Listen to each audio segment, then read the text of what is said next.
अल्लाहु अकबर अल्लाहु अकबर अल्लाहु अकबर अल्लाहु अकबर अशहदु अल्ला इलाहा इल्लल्लाह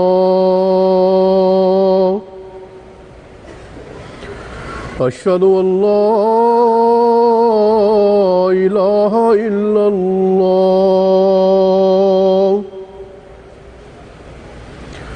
अशहदु अन्ना मुहम्मदर रसूलुल्लाह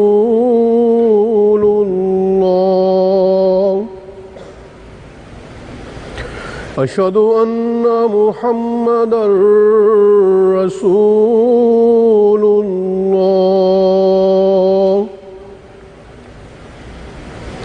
हय्या अलस्सलाह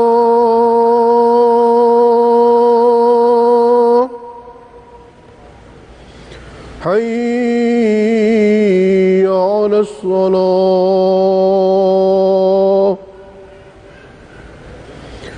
हय्या अलल फलाह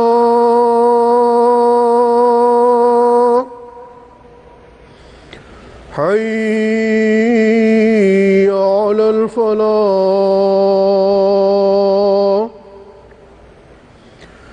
अल्लाहु अकबर अल्लाहु अकबर ला इलाहा इल्लल्लाह।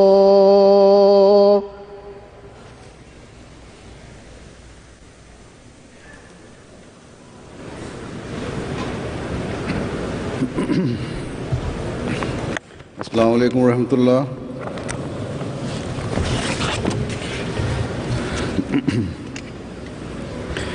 अशहदु अल्ला इलाहा इल्लल्लाह वहदहु ला शरीका लहू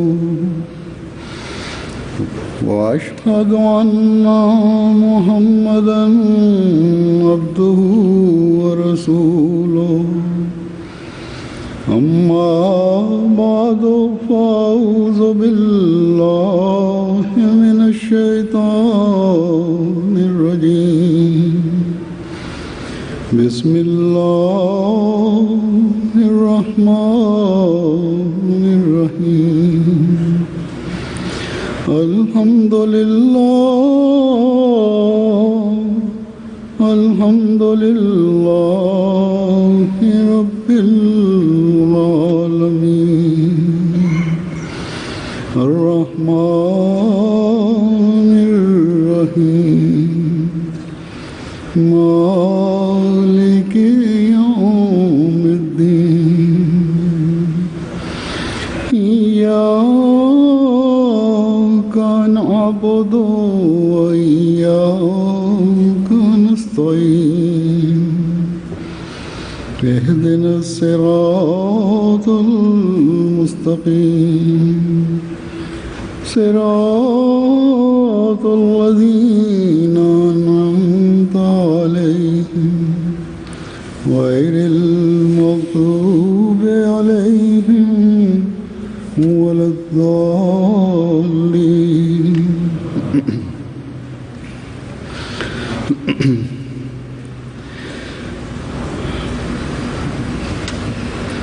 आज अल्लाह ताला के फजल से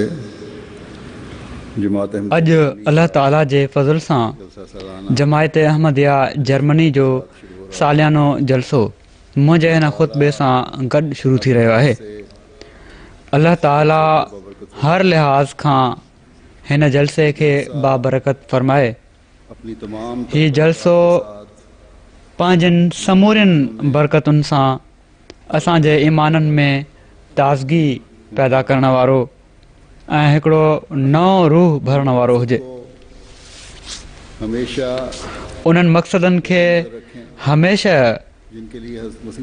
पंहिंजे साम्हूं रखो जंहिं जे लाइ हज़रत मसीह मौद अलैहिस्सलाम जलसे जो इनेकाद फरमायो हो कि बैत की हकीकत को ऐं उहे मक़सदु ही हुआ त बैत जी हक़ीक़त खे सम्झी ईमान ऐं यकीन में तरक़ी करणु सल्लल्लाहु अलैहि वसल्लम की अल्लाह ऐं उन जे रसूल सल्लल्लाहु अलैहि वसल्लम जी मोहबत समूरनि दुनिया जी मोहबतुनि ते हावी करणु नेकियों में तरक्की करना नेकिन में तरक़ी करणु ऐं क़दम अॻिते वधाइणु इल्मी और रूहानी तरबियती तकारीर सुनकर ऐं रूहानी तक़रीरूं ॿुधी इल्म ऐं मारिफत में तरक़ी करणु प्यार और पाण में मोहबत प्यार कायम करना ऐं भाईचारे जो तालुक़ु क़ाइमु करणु इन रिश्तों को बढ़ाते चले जाना ऐं पोइ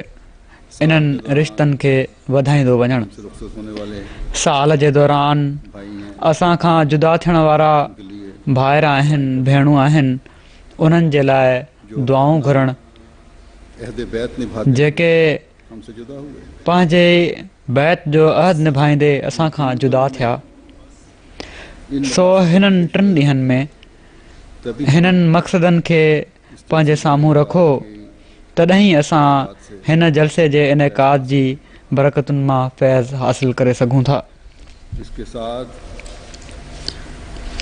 इन सां गॾु मैं ये भी कहूँगा कि मां हीअ बि चवंदुसि मकासद के हसूल के लिए त आप हिननि मक़सदनि खे हासिल करण जे लाइ तव्हां पंहिंजे हिननि टिनि ॾींहंनि में खास तौर पर कोशिश भी करें कि अपनी दिलियों को बदल अपनी हालतों को बदलने ख़ासि तौर ते और दुआ भी करें पंहिंजनि हालतुनि खे मटण जी कोशिश बि कयो ऐं दुआ बि कयो वहाँ जिथे पंहिंजे लाइ दुआ घुरी रहिया हुजो ताला उते हीअ दुआ बि घुरो त अल्लाह ताला जमायत जे हर माण्हू खे दुनिया जी कंहिं बि कुंड में हू रहंदो हुजे पंहिंजी ख़ासि हिफ़ाज़त में रखे के लिए बहुत ख़ासि तौर ते पाकिस्तानी अहमदिन जे लाइ तमामु घणियूं दुआऊं घुरो पाकिस्तान में अॼुकल्ह जमायत ते हालात ख़राब खां बहितर ख़राब करण जी कोशिशि कई पई थी वञे अल्लाह ताला मुखालफ़नि खे खुलियल मोकल ॾिनी पई थी वञे अल्लाह ताला पाकिस्तानी अहमदिन खे बि सबाते क़दम अता फ़रमाए उनको हर शर से उन्हनि जे ईमान खे मज़बूत रखे उन्हनि खे हर शर खां बचाए उन्हनि जी क़ुर्बानीुनि खे क़बूल फ़रमाईंदे उन्हनि खे ख़ारिक़ आदत तौर ते निशान ॾेखारे के असल मज़मून की तरफ आने से पहले अॼोके ख़ुतबे जे असुल मज़मून ॾांहुं अचण खां पहिरियां मां जलसे सालियाने जे बारे में कुझु इंतिज़ामी ॻाल्हियूं बि चवणु घुरां थो जलसे के इन उन तरफ़ तवजो ॾियाराइणु चाहियां थो अंजाम दही के लिए आप सब जानते हैं जलसे जा इंतिज़ाम सरअंजाम ॾियण जे लाइ तव्हां सभई ॼाणो था त मुख़्तलिफ़ शोबा हूंदा आहिनि ऐं हर शोबे जो हर ऑफिसर ऐं हर कारकुन महिमाननि जी ख़िदमत जे लाइ मुक़ररु आहे शोबा ज़िंदगी से मुख़्तलिफ़ रखने वाले ज़िंदगी जे शोबनि सां तालुक़ु रखण वारा जमायत जा माण्हू पंहिंजो पाण खे हज़रत मसीह मौद अलैहिस्सलातु वस्सलाम जे महिमाननि जी ख़िदमत जे लाइ पेश कंदा आहिनि और अल्लाह ताला के फजल से ऐं अमूमन अल्लाह ताला जे फज़ल सां उमूमन महज़ ख़ुदा ताला जी ख़ातिर बेनफ़्स थी ख़िदमत सरअंजाम ॾींदा आहिनि और औरतें भी हैं इन्हनि में मर्द बि आहिनि ऐं औरतूं बि आहिनि जवान बि आहिनि ऐं पोढ़ा बि आहिनि ऐं ॿार बि आहिनि हर एक ऐं उन्हनि मां अल्लाह ताला के फजल हर हिकु अपने अल्लाह ताला जे फज़ल सां पंहिंजा फ़र्ज़ अंजाम ॾियण वारो आहे शामिलीन जलसा सो जलसे में शामिलु थियण वारा ताउन करें हिननि कारकुननि सां मुकमिल तौर ते ताउन कनि बाज़ उसूलों को वायद इंतजाम के लिए बनाए जाते हैं जलसे जा बहितरीन और जलसा के इंतज़ाम करण जे लाइ बेहतरीन के क़ाइदा ऐं उसूल उसूल के लिए इंतज़ामनि जा ठाहिया वेंदा आहिनि ऐं ठाहिया विया आहिनि किसी मेहमान सो जेकॾहिं को कारकुन कंहिं महिमान खे इन तरफ़ तवजो ॾियाराए थो त इन ते अमल करण जी कोशिशि कयो कंहिं ॻाल्हि ते नाराज़ न थी वञो पहले ही कह चुका हूँ कारकुननि खे त मां पहिरियां ई चई चुको आहियां अखलाकी से त हू फ़राइज़ अदा करें। सुठे अख़लाक सां पंहिंजा फ़र्ज़ अदा कनि। जो ये है ॿी अहम शामिल होने ॻाल्हि जेका हीअ आहे चाहता हूँ कि ख़ास तौर शामिलु थियण वारनि खे ख़ासि तौर ते मां चवणु घुरां थो त ख़ासि तौर ते पंहिंजे चौधारी नज़र रखो, पंहिंजे माहौल ते नज़र रखो। के बावजूद सिक्योरिटी इंतज़ामनि जे बावजूदु को शरीर अंसर जबकि आज शरारत करे सघे थो, मुखालिफ जॾहिं त अॼुकल्ह हर हंधि मुखालफ़नि जा मनसूबा जमायत खे नुक़सानु पहुचाइण या घटि में घटि बेचैनी पैदा करण जा आहिनि। जलसे में बि तमाम तर हू बावजूदु किसी समूरी सिक्योरिटी जे सिक्योरिटी बाज़ दफ़ा धोखे सां बि दाख़िल थी सघनि था। सिक्योरिटी जो त पूरो इंतज़ाम आहे, मुकम्मल तंहिं करे सिक्योरिटी जे इंतज़ाम सां ख़ासि तौर ते मुकमिल ताउन कयो। चेक कराने के लिए 10 भेरा बि तव्हांखे पंहिंजो पाण खे चेक कराइण जे लाइ पेश करणो पए त पेश कयो। के शक की वजह से नहीं होगा। हीअ तव्हांजी बेइज़ती या कंहिं क़िस्म जे शक जे करे न हूंदो, बल्कि तव्हांजी हिफ़ाज़त जे लाइ आहे।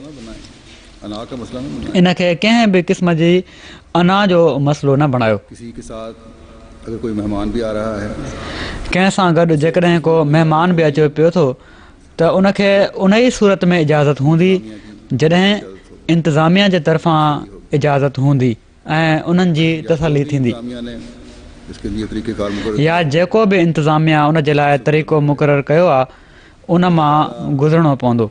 आप सबको अपनी हिफाजत में रखें। अल्लाह ताला तव्हां सभिनी खे पंहिंजी हिफ़ाज़त में रखे से फतुल मक़तूर ज़द ऐं जलसे मां उठाने की तौफीक अता फरमाए। वधि में वधि फ़ाइदो वठण जी तौफ़ीक़ अता फ़रमाए। और आज का मज़मून भी हाणे मां ख़ुतबे जे मज़मून ॾांहुं अचां थो ऐं अॼोके ख़ुतबे जो मज़मून बि ज़िक्र खैर पर उन्हनि ई शहीदनि जे जिन्होंने ज़िक्र अपनी जान की ख़ैर आहे। अॼोके ख़ुतबे जो मज़मून बि उन्हनि ई शहीदनि जो ज़िक्र ख़ैर आहे जन पंहिंजी जान जूं क़ुर्बानियूं ॾेई असां जिन सोचुनि जा नवां रस्ता मुतयन करे छॾिया।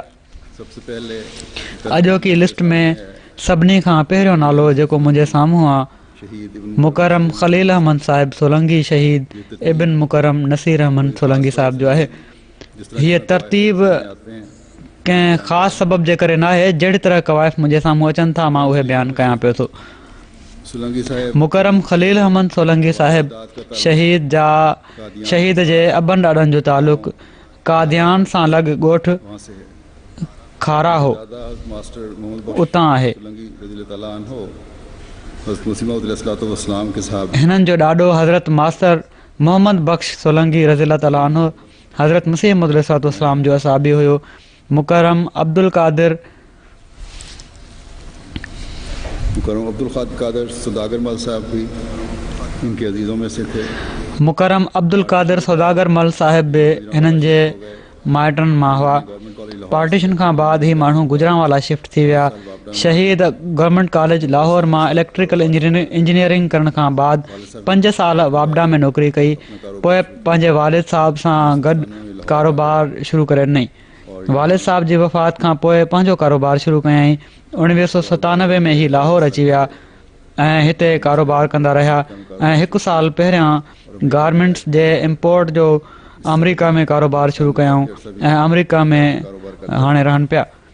इन खां अॻु पाकिस्तान में बि काफ़ी वक़्तु तरसी पाकिस्तान में खिदमत इन खां अॻु पाकिस्तान में बि काफ़ी वक़्तु रही कारोबार कंदा रहिया आहिनि। बतौर नाज़िम अतफ़ाल हिननि पाकिस्तान में ख़िदमतूं सर अंजाम ॾिनियूं।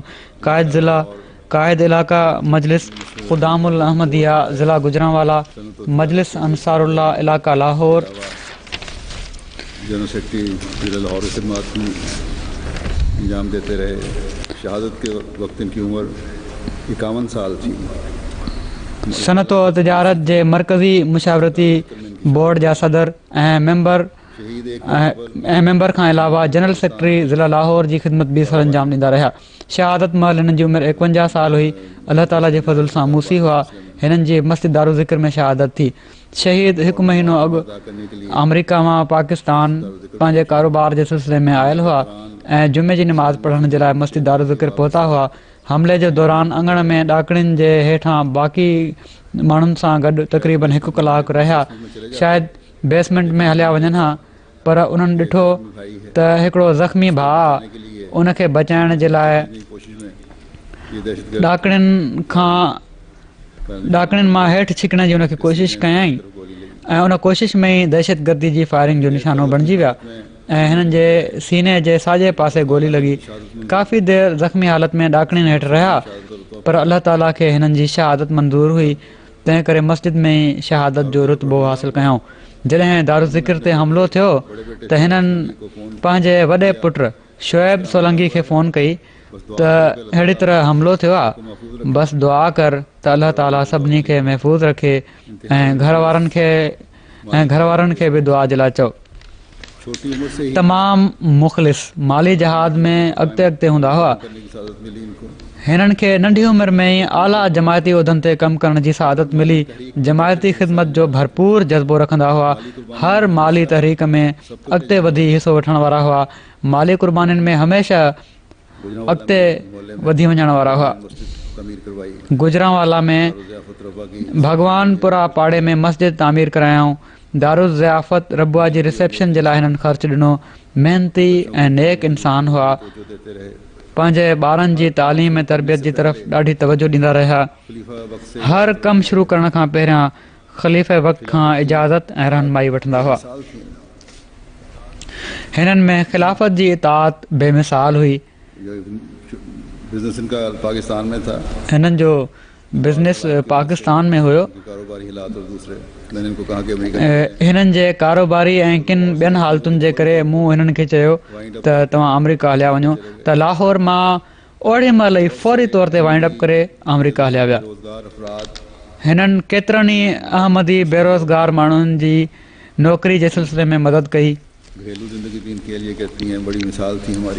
हिननि जी घरवारी चवे थी त असांजी घरू ज़िंदगी बि वॾो मिसाल हुई। मिसाली पीउ हुआ, मिसाली मुड़ुसु हो, हर तरह सां ॿारनि जो ऐं घरवारी जो ख़्यालु रखण वारा। दर ते जेकॾहिं को ज़रूरतमंद अची वेंदो हुयो त कॾहिं बि उनखे हथे ख़ाली न मोटायूं।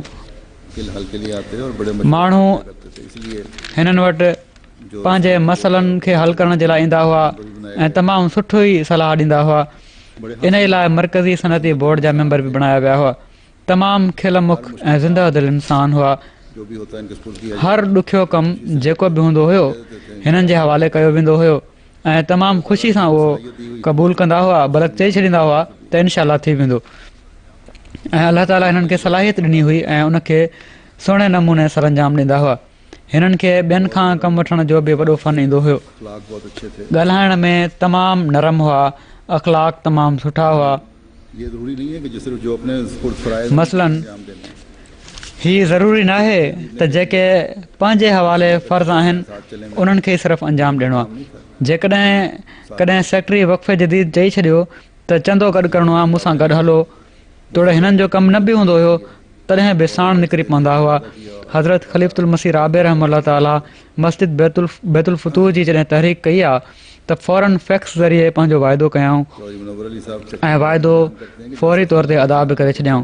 चौधरी मुनवर अली साहिब सेक्रेटरी उमर अमा बयानु कनि था त जलसे सालियाने कादियान जे इंतिज़ामनि में हिननि वटि ट्रांसपोर्ट जो शोबो हूंदो हुयो ऐं तमामु ख़ूबी सां हीअ कमु कंदा हुआ। बसियुनि, कारियुनि ऐं ॿी ट्रांसपोर्ट जो कमु तमामु ज़िम्मेवारी सां कंदा हुआ ऐं हीअ आहे त सॼो ॾींहुं कमु कनि बि पिया था ऐं खिलंदा रहंदा हुआ। तमामु ख़ुशि मिज़ाज हुआ। अमरीका शिफ्ट हुअण जे बावजूदि 2009 में जेको कादियान जो जलसो थियो आहे उन में पाकिस्तान आया ऐं इन कम खे तमामु ख़ुशि उसलूबी सां सर अंजाम ॾिनो। कादियान वञण वारा जेके माण्हू हुआ उन्हनि जी मदद कयऊं। मूंसां बि हिननि जो तालुक़ काफ़ी पुराणो ख़ुदामुल हमदिया जे ज़माने खां आहे। मरकज़ सां मुकमल ताउन ऐं इताअत जो नमूनो हुआ। जहिड़े क़िस्म जा बि हालात हुजनि, जहिड़े महिल बि हिननि खे घुराइजे फ़ौरन पंहिंजे कम जी परवाह न कंदे हाज़िर थी वेंदा हुआ। आम तौर ते बिज़नेसमैन पंहिंजो बिज़नेस न आहिनि छॾींदा। हाणे बि जॾहिं हितां विया आहिनि मूंखे लंडन मिली विया मिली पोइ विया आहिनि ऐं थोरे हालतुनि जे करे मूं हिननि खे चयो बि हुयो त एहतियात कयो। बहरहाल अलाह ताला शहादत मुक़ररु कई हुई, शहीद थिया। उन्हनि खे हीअ बि फ़िक्र हुयो त जेके पुराणा बुज़ुर्ग आहिनि, जेके पुराणा ख़िदमतगार आहिनि, हज़रत मसीह मौद अलैहिस्सलाम खे मञण में जेके सभिनी खां पहिरियां हुआ, उन्हनि जूं कुझु औलादियूं जेके आहिनि उहे ख़िदमत नथियूं पियूं कनि। त हीअ बि हिननि खे हिकिड़ो वॾो दर्दु हुयो ऐं मूंसां दर्द सां हीअ ॻाल्हि करे विया ऐं के मामला मुंहिंजे पुछण ते ॿुधायूं बि ऐं उन्हनि जे बारे में तमामु सुठी ऐं साफ़ राय बि ॾिनऊं। राय ॾियण में बि तमामु सुठा हुआ। ये एक हमारे अमीर साहब ने लिखा है, हाँ साबिक़ अमीर गुजरांवाला जे अॻूणे अमीर साहब लिखियो आहे त सोलंगी साहब चवंदा हुआ त ख़िलाफ़त जे मुक़ाबले में का दोस्ती, का मिटरी माइटरी कंहिं बि क़िस्म जी हैसियत नथी रखे। 1974 में सोलंगी साहब जे ख़ानदान जे कुझु माण्हुनि कमज़ोरी ॾेखारी। हीअ ओड़ी महिल तमामु नंढी उमिरि जा हुआ, मगर पंहिंजे ख़ानदान खे ओड़ी हालत में छॾे अमीर जमात चौधरी अब्दुर्रहमान साहिब जेके हुआ उन्हनि जे घर हलिया विया जिथे सॼी जमात पनाह वरिती हुई ऐं उते ड्यूटियूं ॾियणु शुरू करे ॾिनऊं। चौधरी साहब ते बि हिननि जी हिन क़ुर्बानी जो ॾाढो असरु हुयो। जहिड़ो की मूं चयो, माली क़ुर्बानी जी बि ॾाढी तौफ़ीक़ मिलियनि। हीअ साबिक़ अमीर साहब लिखनि था त खुलियल दिलि सां ख़ुदा ताला जी राह में क़ुर्बानी करण वारा हुआ। हिकु दफ़ो हिकिड़ो प्लाट मिले पियो जेको बाद में न मिलियो, पर उन जी क़ीमत 50 लख रुपया हुई। उन्हनि चयो त मां इहा ॾींदुसि। बहरहाल उहो प्लाट त न मिलियो, पर उन जे मुक़ाबले में हिकिड़ो ॿियो बंगलो मिलियो जंहिंजी क़ीमत 44 लख रुपया हुई। उहो मिली वियो ऐं उन जी क़ीमत हिननि अदा कई ऐं जेको जमायत जे गेस्ट हाउस जे तौर ते इस्तेमालु थी रहियो आहे। इन खां पहिरियां मस्जिद जे लाइ बि काफ़ी वॾी रक़म ॾेई चुका हुआ, पर कॾहिं बि हीअ न चयूं त हाणे थोरो वक़्तु ई थियो आहे मूं रक़म ॾिनी आहे। ख़िलाफ़त जुबली जे मौक़े ते लाहौर जे तरफ़ां जेको कादियान में गेस्ट हाउस ठहियो आहे उन जी तामीर जे लाइ बि हिननि 10 लख रुपया ॾिना। ख़ुदामुल अहमदिया गेस्ट हाउस जेको रबुआ में आहे, इन जी रिनोवेशन जे लाइ हिननि तमामु वॾी रक़म ॾिनी। मक़सदु त माली क़ुर्बानीनि में बि अॻिते हुआ, वक़्त जी क़ुर्बानी में बि अॻिते हुआ। इताअत ऐं ताउन ऐं वाक़फ़ीन ज़िंदगी ऐं कारकुननि जी इज़त बि तमामु घणी कंदा हुआ। पैसे जो को ज़ोम न हुन। जेतिरो जेतिरो हिननि वटि दौलत ईंदी वई, मूं हिननि खे आजिज़ी ॾेखारींदे ई ॾिठो आहे।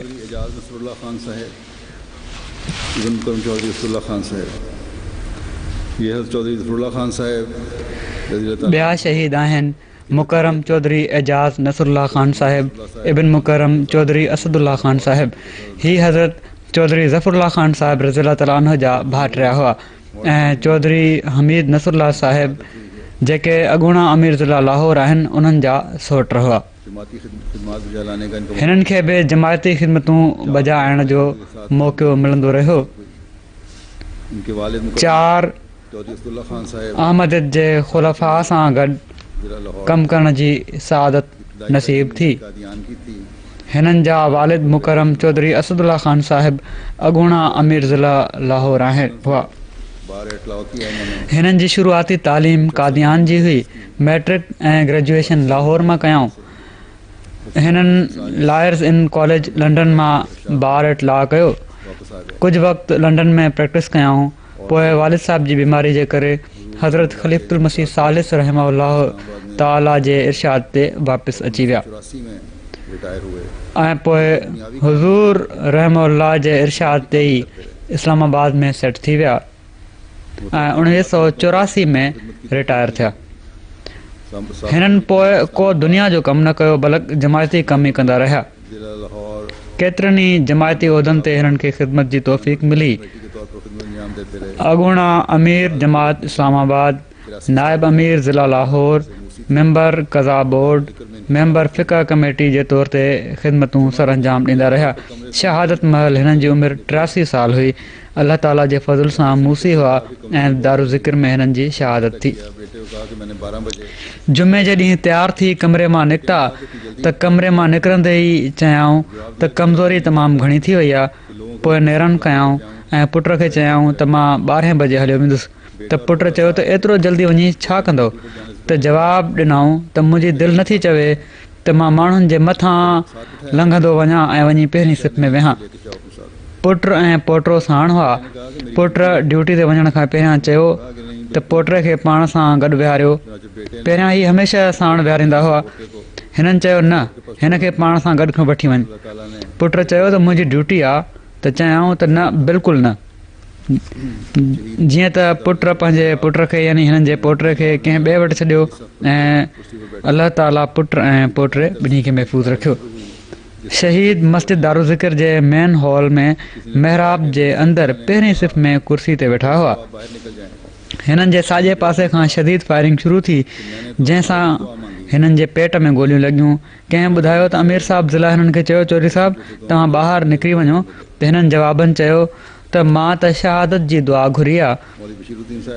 जीअं त अमीर साहब जो ऐं हिननि ॿिन्ही जो यानी जिस्म हिक ई जॻह ते किरियल मिलियो। मौलवी बशीरुद्दीन साहिब ख़्वाब में ॾिठो त आसमान तां अछे रंग जी हिकिड़ी तमामु वॾी गाॾी आई आहे। उन मां आवाज़ु आयो त मां तव्हांखे वठणु आयो आहियां। राति जो सुम्हण जी निमाज़ पढ़ी जल्दी सुम्ही पवंदा हुआ ऐं राति जो 1 बजे उथी पवंदा हुआ। पोइ निमाज़, तहज्जुद ऐं दुआउनि में मशगूल रहणु हिननि जो कमु हुयो। हर हिक खे दुआ जे लाइ चवंदा हुआ त ख़ात्मा बिल ख़ैर जी दुआ कर। ख़िलाफ़त सां तमामु घणी मोहबत हुई। जेके जमायत जा ख़िदमत गुज़ार हुआ उन्हनि जी बि वॾी तारीफ़ कंदा हुआ त केॾी प्यारी जमात आहे जो माण्हू पंहिंजो कमु ख़तमु करे जमायत जे कमनि में खुपी था वञनि। माण्हुनि में वेहंदा हुआ त तबलीग कंदा हुआ। मजलिस ख़तमु थींदी हुई त चवंदा हुआ त जेकॾहिं कंहिंखे का ॻाल्हि ख़राबु लॻी आहे त माफ़ फरमायो। यकसद इहे तामा में मुस्तक़िल हिकिड़े यतीम जो ख़र्चु ॾींदा हुआ। रबुआ मां हिकिड़ो मुलाज़िम आयो। उहो 7वीं क्लास में पढ़ियलु हुयो। घर में चयाऊं त हिन खे बि पढ़ाए ऐं जेको कुझु पढ़ाई जे लाइ पंहिंजे ॿारनि खे शयूं ॾिए थी उहे हिन खे बि ॾिए। ख़ुदा जे फज़ल सां मूसी हुआ। हिननि जे पुट जो बयानु आहे ऐं कंहिं ॿिए बि ही लिखियो आहे त नंढपण खां ई हिकिड़ी ख़्वाहिश जो इज़हार फरमाईंदा हुआ त ख़ुदा ज़िंदगी में वसियत जी अदायगी जी तौफ़ीक़ अता फ़रमाए। जीअं त ईअं ई थियो ऐं अलाह ताला शहादत खां 3 साल अॻु हिननि खे पंहिंजी जाइदाद ते वसियत जी अदायगी जी तौफ़ीक़ अता फ़रमाए छॾी ऐं शहादत खां कुझु ॾींहं पहिरियां पंहिंजा समूरा चंदा अदा करे छॾिया हुआ। पाण इस्लामाबाद में मुलाज़मत जे दौरान मुनापली कंट्रोल अथॉरिटी में रजिस्ट्रार जे तौर ते फ़ाइज़ हुआ। इन दौरान उन वक़्त जे वज़ीर आज़म जी सिफ़ारिश सां हिकिड़ी फ़ाइल आई। भुट्टो साहब वज़ीर आज़म हो। जॾहिं फ़ाइल आई त चौधरी साहब खे को क़ानूनी सुकुम नज़र आयो। हिननि इनकार सां उन फ़ाइल खे वापसि मोटाए छॾियो। हाणे वज़ीर आज़म पाकिस्तान जी तरफ़ां फ़ाइल आई आहे। हिननि चयो त हीउ क़ानूनी सुकुम आहे, मां इन जी मंज़ूरी नथो ॾेई सघां, हीउ ग़लति कमु आहे। त वज़ीर आज़म साहब जेके उन वक़्तु अछे कारे जा मालिक हुआ तमामु घणो कावड़िया ऐं धमकी सां नोट लिखियऊं त या त तूं कमु कर न त तुंहिंजे ख़िलाफ़ु सख़्त खां सख़्तु कार्रवाई कई वेंदी। त चौधरी साहब पंहिंजो अहमदी हुअण बि न लिकायो हो ऐं मौक़े महल जे मुताबिक़ तबलीग बि कंदा हुआ। वज़ीर आज़म साहब खे बि हीउ पतो हुयो त अहमदी आहे, छो त उन मामले में के ग़लति क़िस्म जा लफ़्ज़ चौधरी ज़फ़रुल्लाह ख़ान साहब जे बारे में बि इस्तेमालु कया हुआ। बहरहाल हीउ मामिलो हज़रत ख़लीफ़तुल मसीह सालिस जी ख़िदमत में पेश थियो त हुज़ूर दुआ सां गॾु फरमायो, ठीकु आहे, हिमत करे, जेकॾहिं डिॼणो आहे त इस्तीफ़ो ॾेई छॾे। जॾहिं चौधरी साहब खे हज़रत ख़लीफ़तुल मसीह सालिस जो हीउ पैगाम मिलियो त हिननि चयो त जेको मर्ज़ी थी वञे मां इस्तीफ़ा न ॾींदुसि ऐं हिकिड़ो डिघो ख़त वज़ीर आज़म साहब खे लिखियईं त जेकॾहिं मां इस्तीफ़ा ॾियां त थी सघे थो त इहो सम्झियो वञे त मां कुझु लिकाइणु चाहियां थो। मूंखे कुझु लिकाइणो न आहे, तंहिं करे मां इस्तीफ़ा न ॾियण जो फ़ैसिलो कयो आहे। इन ते हिननि जे ख़िलाफ़ु कार्रवाई थी ऐं हिननि खे हिकिड़ो नोट मिलियो त तुंहिंजियुनि ख़िदमतुनि खां तोखे फ़ारिग़ कयो थो वञे ऐं को सबबु न ॿुधायो वियो। अगली सुबह हिननि वरी हज़रत ख़लीफ़ुल मसीह सालिस जी ख़िदमत में मामिलो पेश कयो ऐं दुआ जे लाइ चयो। तो उस वक्त के अमीर जो चौधरी उन्हनि दुआ कई। साहब थे, ॿी सुबुह ते चवनि था त मां फजर जी नमाज़ जे लाइ ॿाहिरि निकितुसि त उन वक़्तु जा अमीर जेके चौधरी अब्दुल हक विर्क साहिबु हुआ उन्हनि सां मुलाक़ात थी तो जब त उन्हनि चयो त मां तव्हांजे लाइ दुआ करे रहियो हुयुसि त मूंखे आवाज़ु आयो त मोकिलूं कर ऐश कर। वालों ने तमाम सरकारी दफातर की तलाशी लेना शुरू की। त जॾहिं भुटे साहब जी हुकूमत ख़तमु थी इनके ऐं मार्शल लॉ वारनि सभिनी सरकारी दफ़्तरनि जी तलाशी वठणु शुरू करे ॾिनी त हिननि जी फाइल बि साम्हूं आई ऐं हिननि जा कागज़ात मिली विया ऐं जेका इंक्वायरी थी ये नोट भी उस पर लिखा हुआ पोइ जेको बेसबब मुलाज़मत खां बरतरफ़ कयो वियो हुयो उन ते फ़ौरन एक्शन थियो ऐं हिननि खे बहाल कयो वियो ऐं साण उस तरह वो ही नोट बि उन ते लिखियलु अची वियो त 2 सालनि जो वक़्तु जेको तव्हांखे बरतरफ़ कयो वियो आहे ही काम है। उन वक़्त खे मोकल सम्झियो वेंदो ऐं अहिड़ी तरह उहो ख़्वाबु जेको अलाह ताला हिकिड़े ॿिए अहमदी भाउ खे ॾेखारियो हुयो उहो बि पूरो थी वियो ऐं हीअ बि अलाह ताला जो अजीब कमु आहे त जेकॾहिं हिकिड़े अहमद जे मुख़ालिफ़ उनके बेटे कहते हिननि खे बरतरफ़ कयो हैं कि इंसामिया ने त बहाली बि के हिफाजत अहमद जे मुख़ालिफ़ खां ई कराई ऐं ज़ियाउलक के नंबर प्लेट हिननि जी बहाली कई। और दारुल ज़िक्र आने जाने के रास्ते में भी हिननि जो पुटु चए थो त लाहौर जी इंतिज़ामिया असांखे चयो त हिफ़ाज़त जे पेश नज़र पंहिंजी कार मटे छॾियो त जीअं नंबर प्लेट तब्दील थी वञे ऐं दारू ज़िक्र अचण वञण जा रस्ता मटे मटे ईंदा कयो। त वालिद साहब खे जॾहिं मूं चयो त उन्हनि चयो त ठीकु आहे ईअं करे वठि ऐं साण हीअ बि हिदायत कयऊं त कॾहिं कॾहिं जुमो बि छॾे ॾींदा कयो। जॾहिं हीअ ॻाल्हि मूं वालिद साहब सां कई त उन्हनि चयो त जुमो त मां न छॾींदुसि जेको मर्ज़ी थी वञे दुश्मन वधि में वधि छा थो करे सघे असांखे शहीद ई करे छॾींदो न ॿियो असांखे छा घुरिजे। वालिद थे चौधरी नज़ीर हुसैन सब सियालकोटी अॻिला शहीद आहिनि मुकरम जिला सियालकोट चौधरी हफ़ीज़ अहमद कालू साहब एडवोकेट। LLB थी बाकायदा हिननि जा वालिद हुआ चौधरी नज़ीर अहमद साहिब सियालकोटी। हिननि जो तालुक़ बि ज़िला सियालकोट सां आहे। तालीम LLB हुई। बाक़ाइदा वकालत कंदा हुआ। पहिरियां साल सियालकोट में पोइ लाहौर शिफ्ट थी विया।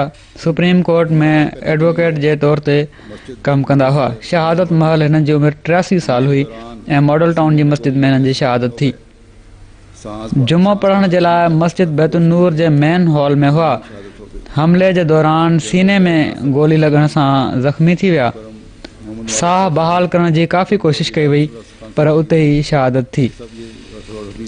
जनरल रिटायर्ड नासिर शहीद, मुकरम मोहम्मद गालिब साहिब शहीद, मुकरम चौधरी एजाज़ नसरुल्लाह ख़ान साहिब शहीद बि ही सभु हफ़ीज़ साहिब जा माइट हुआ।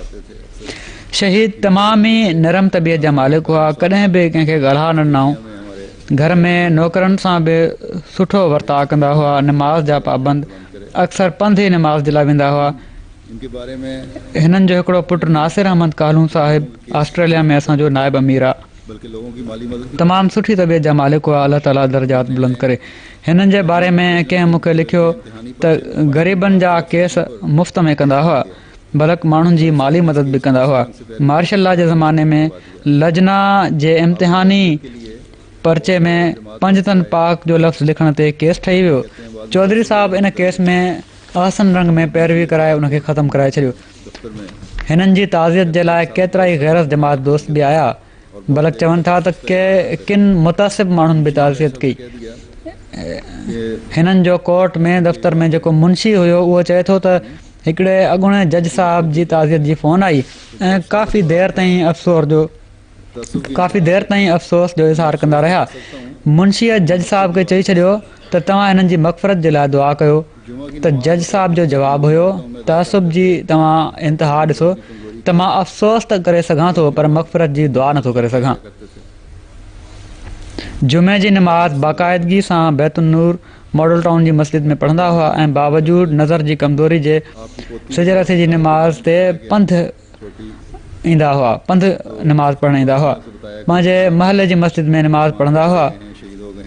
कलाकनि जा कलाक क़ुर शरीफ़ जी तिलावत कंदा रहंदा हुआ। हिननि जी नंढड़ी पोट्री खे जॾहिं हिननि जी शहादत जे बारे में ॿुधायो पियो त उन जी वालदा उनखे ॿुधायो त अहिड़ी तरह पाण आसमान ते हलिया विया आहिनि, शहीद थी विया आहिनि। त उन ते हिननि जे क़ुर शरीफ़ पढ़ण जो एतिरो असरु हुयो जो हर वक़्तु ॾिसंदी रही हुई ऐं चवंदी हुई त उते बि चए पई त उते बि वेठा क़ुर शरीफ़ पढ़ी रहिया हूंदा। त हीअ आहे उहो असरु जेको ॿारनि ते अमली नमूना ॾेखारे हर अहमदी खे क़ाइमु करणु घुरिजे। अॻिला शहीद जंहिंजो ज़िक्र करणु लॻो आहियां, मुकरम चौधरी इम्तियाज़ अहमद साहिब शहीद इब्न मुकरम चौधरी निसार अहमद साहिब आहिनि। शहीद मरहूम जे ॾाॾे मुकरम चौधरी मोहम्मद बूटा साहिब ऑफ भीनी महरमा ज़िला गुरदासपुर में 1935 में बैत कई हुई। हिननि जो ॾाढो अकेलो अहमदी थियो हुयो, सॼो ॻोठु मुख़ालिफ़ हुयो। हिननि जे ॾाॾे जी वफ़ात महल मौलविन शोर मचायो ऐं उन्हनि जी क़बर कुशाई कई वई, जंहिंजे करे हिननि जी तदफ़ीन हिननि जी ज़मीनुनि में कई वई। पार्टीशन खां बाद ही ख़ानदान साहिवाल जे हिकिड़े ॻोठ में अची वियो ऐं 1972 में हिननि जा वालिद साहिबु लाहौर अची विया। शहादत महल शहीद इम्तियाज़ अहमद जी उमिरि 34 साल हुई। अल्लाह ताला जे फज़ल सां मूसी हुआ, मुआविन क़ाइद ज़िला, नाज़िम तरबियत नोमोबाइन ज़िला, साबिक़ नाज़िम अतफ़ाल ऐं सेक्रेटरी इशात डिफेंस जी ख़िदमत जी तौफ़ीक़ हासिल करे रहिया हुआ। हिननि जी शहादत बि मस्जिद दारुल ज़िक्र में थी आहे। मस्जिद दारुल ज़िक्र जे मेन गेट ते साॼे पासे हिननि जी ड्यूटी हुई। दहशतगर्दनि जॾहिं हमिलो कयो त ही भॼी डुकी उन्हनि खे पकड़ण जे लाइ विया। इन दौरान फायरिंग जे नतीजे में ज़ख़्मी थी विया। मथे ऐं सीने में गोलियूं लॻियूं, जंहिंजे नतीजे में वाक़े जे शुरूआती शहीदनि में शामिल थी विया। बहरहाल जमायती ख़िदमतुनि में अॻिते हूंदा हुआ। शुरा जा नुमाइंदा बि रहिया। नंढपण खां ई अतफ़ाल जे कमनि में अॻिते वधी सदी हिसो वठंदा हुआ। 7 साला जश्न तशकुर जे सिलसिले में पंहिंजे हल्के में सुठियूं ख़िदमतूं कयाऊं, सुठी ख़िदमत जी तौफ़ीक़ मिली। सिक्योरिटी जी ड्यूटी तमामु सुहिणे नमूने अदा कंदा हुआ। उमूमन गेट खां ॿाहिरि ड्यूटी ॾींदा हुआ। नमाज़ुनि जी अदायगी में बाक़ाइदा हुआ। पंहिंजे ॿिन्ही ॿारनि खे वक़फ़े नौ जी बाबरकत तहरीक में शामिल कयो हुआ। जमायती उहिदेदारनि जो तमामु घणो एतिराम कंदा हुआ। लीडरशिप जूं क्वालिटीज़ हुयूं। वक़फ़ करण जी तमामु घणी ख़्वाहिश हुई ऐं ड्यूटी जो कमु बि पंहिंजो पाण खे वक़फ़ सम्झी कंदा हुआ। हिननि जी डायरी जे पहिरें पने ते लिखियलु मिलियो। बाद में उन्हनि ॾिठो त बुज़दिल बार बार मरंदा आहिनि ऐं दिलेर खे सिर्फ़ु हिकु भेरो मौत ईंदो आहे। पोइ हिननि जी हिकिड़ी भेण अमेरिका में रहे थी। पाकिस्तान कुझु वक़्तु पहिरियां आयल हुई। उन चयो त मुंहिंजी डायरी में कुझु लिखी छॾियो त इन ते शहीद ही शेर लिखियो त ये अदा इश्को वफ़ा की हम में, ये अदा इश्को वफ़ा की हम में एक मसीहा की दुआ से आई। हिननि जी घरवारी चवे थी त शहादत खां पहिरियां हिननि खे ख़्वाब आया। हिननि ख़्वाब ॾिठा त मूं वटि वक़्तु तमामु घटि आहे ऐं मूंखे पंहिंजी ज़िंदगी में चवंदा हुआ त पंहिंजे पेरनि ते बीह रहो ऐं इन जे लाइ बिज़नेस बि थोरो हिननि जे लाइ इस्टेब्लिश करे छॾियऊं। हमेशह तहजुद पढ़ण वारा ऐं निमाज़ सेंटर में फजर जी निमाज़ पंहिंजे वालिद साहिब सां गॾु पढ़ंदा हुआ। हिकिड़े ॾींहुं राति जो दारुल ज़िक्र मां 12:30 बजे देरि सां आया ऐं सुबुह जो 3:30 बजे वरी उथी हलिया विया। मूं चयो कॾहिं आराम बि कंदा कयो त चवणु लॻा हिन दुनिया जे आराम जी मूंखे का परवाह नाहे। मूंखे आराम जो फ़िक्र आहे जेको मूं अॻिते करिणो आहे। अॻिलो ज़िक्र आहे मुकरम एजाज़ुल हक़ साहिब शहीद इब्न मुकरम रहमत हक़ साहिब जो। शहीद मरहूम जो ताल्लुक़ हज़रत इलाही बख्श साहिब रज़ियल्लाहु तआला अन्हु साहबी हज़रत मसीह मौद अलैहिस्सलाम सां हो। आबाई वतन पटियाला ज़िलो अमृतसर हुयो।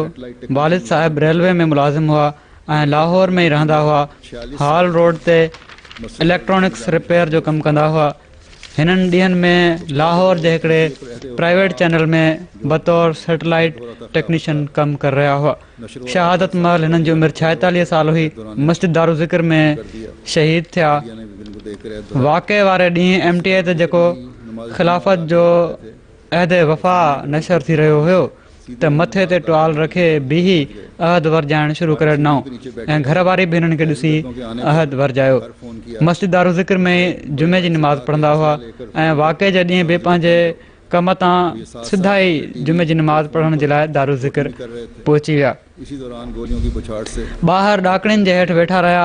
दहशतगर्दनि जे अचण ते घर फ़ोन कयऊं ऐं वॾे भाउ खे चयऊं त हथियार खणी फौरी तौर ते दारू ज़िक्र पहुची वञ ऐं हीअ साण साण पंहिंजे टीवी खे फ़ोन ते रिपोर्टिंग बि करे रहिया हुआ। इन ई दौरान गोलियुनि जे वसकारे सां थॾे ते ई शहीद थी विया। घर वारनि ॿुधायो त तमामु हमदर्द ऐं सभिनी सां सुठो मिलंदड़ इंसानु हुआ। सभिनी सां तमामु सुहिणो वर्ताव कंदा हुआ। चंदनि जी अदायगी बाक़ाइदा हुई ऐं हर माली तहरीक में अॻिते वधी हिसो वठंदा हुआ। हल्के जा नाज़िम अतफ़ाल हुआ। इन्हनि जे बारे में नाज़िम अतफ़ाल ॿुधायो त जॾहिं बि हिननि जे ॿारनि खे वकारे अमल या जमायती ड्यूटी जे लाइ वठी वियुसि ऐं जॾहिं वापसी ते छॾणु आयुसि त हिननि ख़ुसूसी तौर ते मुंहिंजो शुक्रियो अदा कयो त तव्हां असांखे हीअ ख़िदमत जो मौक़ो ॾिनो आहे। अॻिलो ज़िक्र आहे मुकरम शेख नदीम अहमद तारिक साहिब शहीद इब्न मुकरम शेख मोहम्मद मनशाह साहिब। शहीद जा अबा ॾाॾा चनियोट जा रहण वारा हुआ। कारोबार जे सिलसिले में कलकत्ता हलिया विया। 1947 खां पोइ हिननि जा वारिद साहिब कलकत्ता मां ढाका हलिया विया जिथां 1971 में लाहौर अची विया। शहीद मरहूम जी घरवारी साहिबा जो तालुक़ बि कलकत्ता सां आहे। घरवारी जो ॾाॾो मुकरम सेठ मोहम्मद यूसुफ साहिब बानी हुयो जेको मुकरम सिद्दीक़ बानी साहिब कलकत्ता जो नंढो भाउ हो। शहीद मरहूम आई कम करण खां पोइ स्पेयर पार्ट्स जो कारोबार शुरू करे ॾिनो। शहादत महिल हिननि जी उमिरि 40 साल हुई। अलाह ताला जे फज़ल सां मूसी बि हुआ। दारू ज़िक्र में हिननि जी शहादत थी। हमेशह दारू ज़िक्र में जुमो पढ़ंदा हुआ ऐं मुंहिंजे ख़ुतबे जुमे ताईं जेको लाइव नशर थींदो हो उते ई रहंदा हुआ ऐं उहो ॿुधी पोइ घर ईंदा हुआ। वाक़े महिल ही अमीर साहब सां गॾु वेठा हुआ। साॼी बांह तमामु घणी सुजियल हुई। बाक़ी जिस्म ते को ज़ख़्म न हो। ग़ालिब ख़्याल इहो ई आहे त बांह में जेका गोली लॻी आहे त रत वही वञण जे करे शहीद थिया आहिनि। तमामु सुलह पसंद शरीफ़ ऐं बेज़रर ऐं नरम ॻाल्हाइण वारा इंसान हुआ।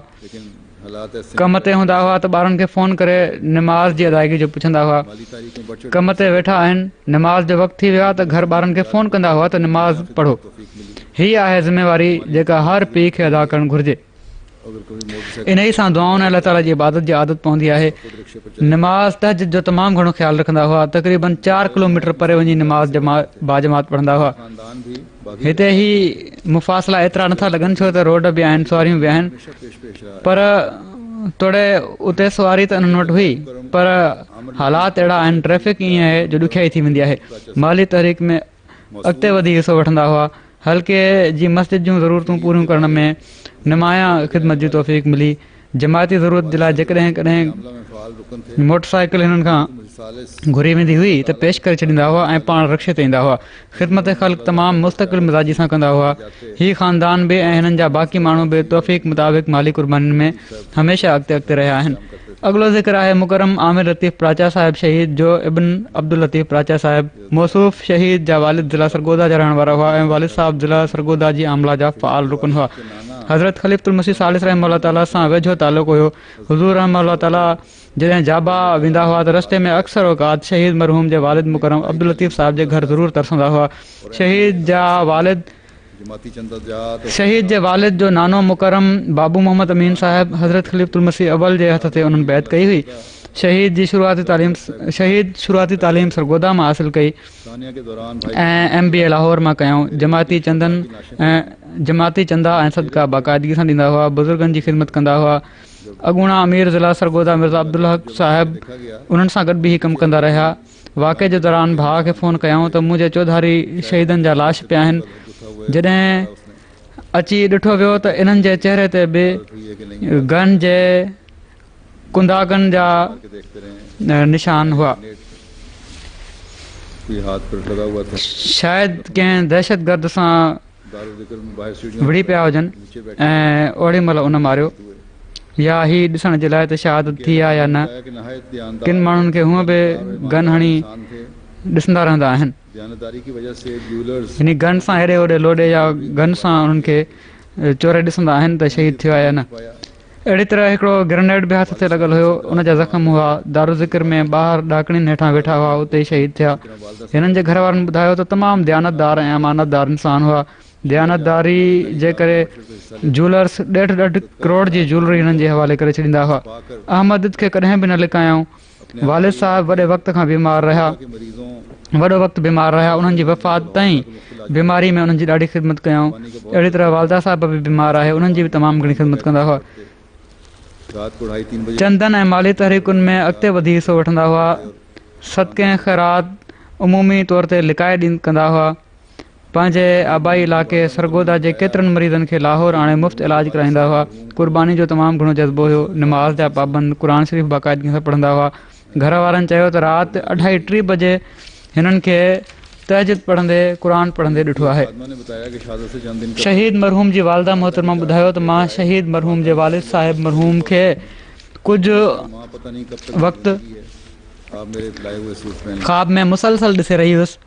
शहीद जी हिकिड़ी ख़ादमा ॿुधायो त शहादत खां कुझु ॾींहं अॻु वालदा जे लाइ 4 जोड़ा वठी आया त वालदा चयो त मूं वटि त पहिरियां ई तमामु घणा कपिड़ा आहिनि। त इन्हनि चयो त अमां ख़बर नाहे केसि ताईं मुंहिंजी ज़िंदगी आहे, तव्हां मुंहिंजा आंदल ई जोड़ा पायो। मुकर्रम मिर्जा अॻिलो ज़िक्र आहे मुकरम मिर्ज़ा ज़फ़र अमन साहिब शहीद, इब्न मुकरम मिर्ज़ा सफ़दर जंग हुमायूं साहिब शहीद जो। शहीद मरहूम अक्टूबर 1954 में मंडी बहाउद्दीन में पैदा थिया। ख़ानदान में अहमद जी शुरूआत हज़रत मुस्लिम मऊद रज़ियल्लाहु ताला जे दौरे ख़िलाफ़त में हिननि जे ॾाॾे मुकरम मिर्ज़ा नज़ीर अहमद साहिब जे ज़रिए थी। बाज़ मुश्किलात की मिर्ज़ा नज़ीर अहमद साहिब ख़लीफ़ुल मसीह सानी जी बैत कई। मैट्रिक लाहौर मां कयईं। उनखां बाद लायलपुर यूनिवर्सिटी मां 2 साल तालीम हासिलु कयईं। हॉस्टल में किन ॾुखियाईनि जे आधार ते यूनिवर्सिटी छॾे ॾिनई ऐं कराची हलिया विया, जिथां मैकेनिक्स में 3 सालनि जो डिप्लोमा कयऊं। उनखां पोइ मज़ीद हिकिड़े साल जो कोर्स कयऊं। पंहिंजे शोबे जे मुतालिक़ 21 साल जब हिकिड़ी मुलाज़मत कराची में कयऊं। उनखां पोइ जापान हलिया विया। 1981 खां मिशन बंद हुआ। सोलर एनर्जी में इंजीनियर जी हैसियत सां 21 साल जापान में रही कमु कयऊं। उते जमाती ख़िदमतुनि जी बि तौफ़ीक़ हासिलु कयऊं। जापान में टोक्यो मिशन बंदि थियो त हिननि जो घर बतौर मिशन हाउस इस्तेमालु थींदो हुयो। 1983 में कोरिया में वक़्फ़े आर्ज़ी जो मौक़ो मिलनि। 1985 में जलसे सालियाने UK में जापान जी नुमाइंदगी जी तौफ़ीक़ हासिलु थियनि। 1993 में सदर ख़ुदामुल हम्दिया जापान जी हैसियत सां हिकिड़े जबल जे चोटी खे सर करणु ऐं उन ते अज़ान ॾियण जी सआदत हासिलु कयऊं। 1999 में बैतुल फतूह जे पीड़ जो पथर रखण जे मौक़े ते हिननि खे ऐं हिननि जी बेगम खे जापान जी नुमाइंदगी जी तौफ़ीक़ मिली। शहीद मरहूम की इताअत जापान में बतौर सदर जमात टोक्यो सेक्रेटरी माल खां अलावा 2001 खां 2003 ताईं नायब अमीर जापान जी हैसियत सां ख़िदमत जी तौफ़ीक़ हासिलु कयऊं। हिकिड़े मौक़े ते हज़रत ख़लीफ़ुल मसीह राबे रहमतुल्लाह ताला शहीद मरहूम जी इताअत मुलाज़मत के अलावा ऐं तक़वा जे नमूने ते ख़ुशी जो इज़हार कंदे फ़रमायूं त अलाह करे त सॼी जमायत जापान हिननि जे नमूने ते हलण जी तौफ़ीक़ हासिलु करे। जापान में 21 साल क़याम जे दौरान मुलाज़मत खां अलावा ॿियूं तालीमी कोशिशूं बि कंदा रहिया। 2003 में पाकिस्तान शिफ्ट थी विया। लाहौर में बैठते थे कैवलरी ग्राउंड में रहंदा हुआ। हिननि जो घर उते बि नमाज़ सेंटर हुयो। बैठे थे। शहादत महिल हिननि जी उमिरि 56 साल हुई। अलाह ताला जे फज़ल सां मूसी हुआ। दारू ज़िक्र में हिननि ही शहीद थिया। हमेशह पहिरीं सिफ़ में वेंदा हुआ ऐं उते इमाम साहिब जे वेझो वेठा हुआ। हिननि जे मथे जे पुठियां पासे गोली लॻी ऐं साॼो हथु ग्रेनेड सां ज़ख़्मी थियो, जंहिंसां शहादत थी वई। शहीद मरहूम जी घरवारी ॿुधाए थी त ख़िलाफ़त सां तमामु घणी मोहबत करण वारा हुआ। जॾहिं बि लंडन वेंदा हुआ त हिननि जी कोशिशि हूंदी हुई त ख़लीफ़े वक़्त जे पुठियां नमाज़ पढ़नि। ख़ुतबनि खे हमेशह गौर सां ॿुधंदा हुआ। चैन से नहीं बैठते थे। हितां जेके लाइव ख़ुतबा वेंदा आहिनि, जेकॾहिं कंहिं सबबु ॿुधी न सघंदा हुआ लाइव, त जेसि ताईं ॿुधी न वठंदा हुआ उन वक़्त ताईं सुकून सां न वेहंदा हुआ। चवनि थियूं त हक़ीक़ी माना में मोहब्बत सब के लिए, नफ़रत किसी से नहीं, यानी मोहब्बत सभिनी जे लाइ ऐं नफ़रत कंहिंसां बि न जा मिसदाक़ हुआ। सभई ॿार पोढ़ा हर हिकु इन्हनि सां इज़त सां पेश ईंदो हुयो। सभिनी जा दोस्त हुआ। अमानतुनि जी हिफ़ाज़त करण वारा, वाइदनि खे वफ़ा करण वारा ऐं आला मयार जी क़ुर्बानी करण वारा हुआ। हर शइ में सादगी हिननि जो शिआर हुयो। हिकिड़ा तमामु मुहबत करण वारा मुड़ुस हुआ। चवनि थियूं त मुंहिंजी नंढियुनि नंढियुनि ॻाल्हियुनि जो बि ख़्यालु रखंदा हुआ। कॾहिं थकल हूंदी हुअसि त खाधो बि पाण पचाईंदा हुआ ऐं गिले शिकवे जी आदत न हुई। जापान में असांजा हिकिड़ा मलिक मुनीर अहमद साहिब आहिनि, उन्हनि लिखियो आहे त मिर्ज़ा ज़फ़र अहमद साहिबु जॾहिं जापान आया त अञा शादीशुदा न हुआ, तमामु सादी तबियत जा मालिक ऐं तमामु घटि ॻाल्हाईंदा हुआ। सईद फितरत ऐं नेक सीरत इंसान हुआ। दीन जी ख़िदमत जो जज़्बो हिननि जी फितरत में तमामु घणो हुयो।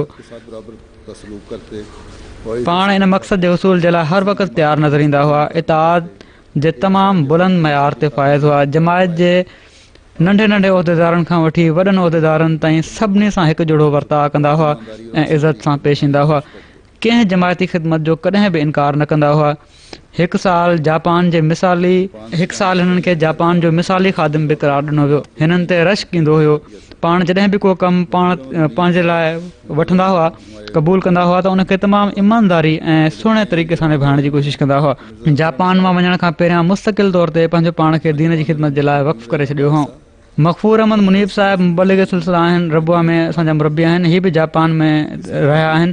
उहे लिखनि था त मिर्ज़ा ज़फ़र अहमद साहिबु जेको वॾो वक़्तु जापान में रहिया, अलाह ताला जे फज़ल सां जापान में मौसूफ़ जूं दीनी ख़िदमतूं कहिड़ी तरह बि वाक़फ़ीन ज़िंदगी खां घटि न हुयूं, बल्कि हिननि जूं क़ुर्बानियूं माण्हुनि जे लाइ क़ाबिल तक़लीद हुयूं। वक़्त जी क़ुर्बानी, माल जी क़ुर्बानी में सभिनी खां अॻिते हुआ।